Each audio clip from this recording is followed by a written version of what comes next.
নমস্কার, টি গোবিন্দ অফিসিয়ালে আবার আপনাদের সবাইকে স্বাগত।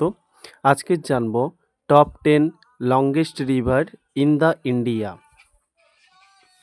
প্রথম হচ্ছে গঙ্গা নদী, যার দৈর্ঘ্য 2525 কিলোমিটার।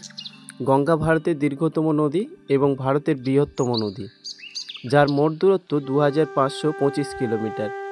এর উৎপত্তিস্থল উত্তরাখণ্ডের গঙ্গোত্রী হিমবাহ এবং এটি উত্তরাখণ্ডের দেবপ্রয়াগে ভাগীরথী এবং আলকানন্দা নদীর সঙ্গমস্থলে শুরু হয়। হিন্দু ধর্মবিশ্বাসের দিক থেকে গঙ্গা সবচেয়ে পবিত্র নদী এবং এটি ভারতের উপমহাদেশের সাথে বেষ্টিত দীর্ঘতম নদীও। গঙ্গা দূষণের কারণে ঝুঁকিপূর্ণ কেবলই মানুষ নয়, বরং প্রাণীদের জন্যও, যার মধ্যে রয়েছে 140টির বেশি মাছের প্রজাতি এবং 90টি স্থল ও জলে দক্ষ প্রজাতি, ঘাড়িয়ালের মতো সরীসৃপ এবং উষ্ণ রক্তের প্রাণী। নাম্বার 2, গোদাবরী, যার মোট দৈর্ঘ্য 1464 কিলোমিটার। গোদাবরী ওরফে দক্ষিণ গঙ্গা বা দক্ষিণ গঙ্গা ভারতের দ্বিতীয় দীর্ঘতম নদী। এটি মহারাষ্ট্রের নাসিকের ত্রিম্বকেশ্বর থেকে শুরু হয়ে ছত্তিশগড়, তেলেঙ্গানা এবং অন্ধ্রপ্রদেশ হয়ে অবশেষে বঙ্গোপসাগরে মিলিত হয়। এই নদী দৈর্ঘ্যের দিক থেকে এর মোট ব্যাপ্তি 1450 কিলোমিটার। গোদাবরী তীরের কিছু প্রধান শহর হল নাসিক, নান্দেদ এবং রাজমুন্দ্রি। নাম্বার 3, কৃষ্ণা নদী, 1400 কিলোমিটার। কৃষ্ণা নদীর দৈর্ঘ্যের দিক থেকে ভারতের তৃতীয় দীর্ঘতম নদী। এটি মহারাষ্ট্র, কর্ণাটক, তেলেঙ্গানা এবং অন্ধ্রপ্রদেশ রাজ্যের জন্য সেচের অন্যতম প্রধান উৎস হিসাবে কাজ করে। এটি মহাবালেশ্বরে উৎপন্ন হয় এবং এই রাজ্যগুলির মধ্য দিয়ে প্রবাহিত হয়ে বঙ্গোপসাগরে প্রবেশ করে।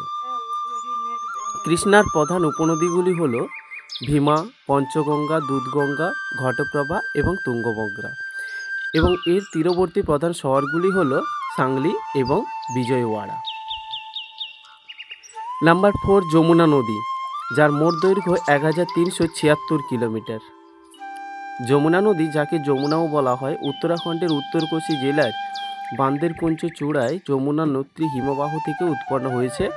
এটি গঙ্গা নদীর দীর্ঘতম উপনদী এবং এটি সরাসরি সমুদ্রে পতিত হয় না।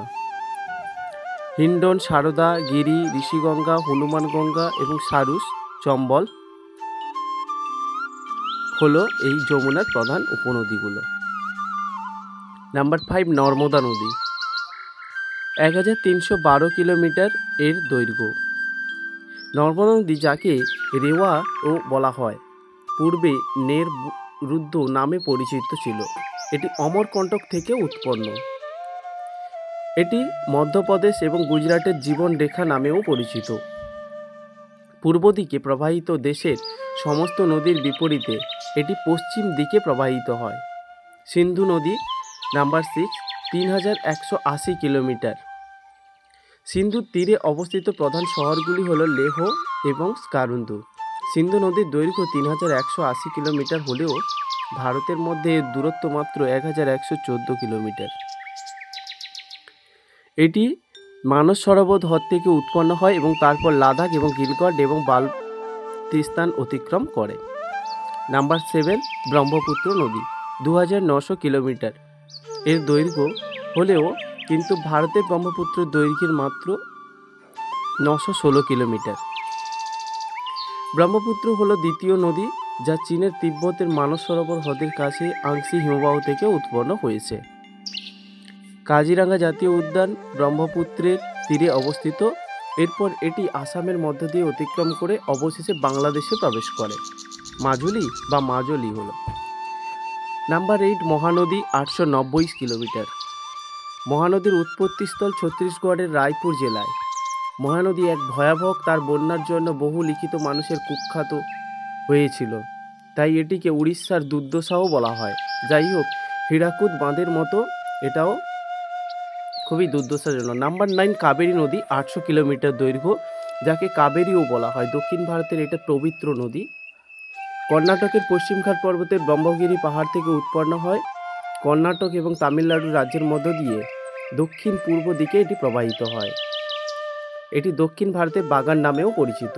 নাম্বার 10, তাপ্তি নদী, যার মোট দৈর্ঘ্য 724 কিমি। তাপ্তি নদীটি উপদ্বীপীয় ভারতে উৎপন্ন এবং পূর্ব থেকে পশ্চিমে প্রবাহিত 3টি নদীর মধ্যে একটি। তাপ্তি নদীর উপনদীগুলির মধ্যে একটা হলো পূর্ণা নদী, গিরনা নদী, আরও অনেক কিছু আছে। Thank you for watching.